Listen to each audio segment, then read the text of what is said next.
முதலாவது வந்து personal development plan PDP, ரெண்டாவது கரியர் கைடன்ஸ் அதாவது கரியர் டெவலப்மெண்ட் பிளான் சிடிபி, அடுத்தது CV writing techniques, job interview strategies. இந்த 4 சப்ஜெக்டுகளையும் நாங்கள் பார்க்க போகிறோம். இதில்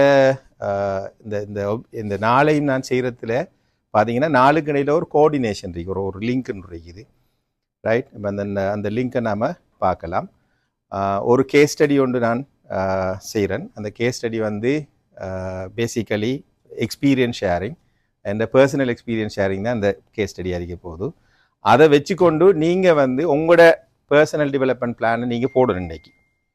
அடுத்தது உங்களோட கரியர் டெவலப்மெண்ட்டுக்குரிய பாத்வேயை நீங்கள் க்ரியேட் பண்ணணும். இது 2 தான் மெயின் ஆப்ஜெக்டிவ்.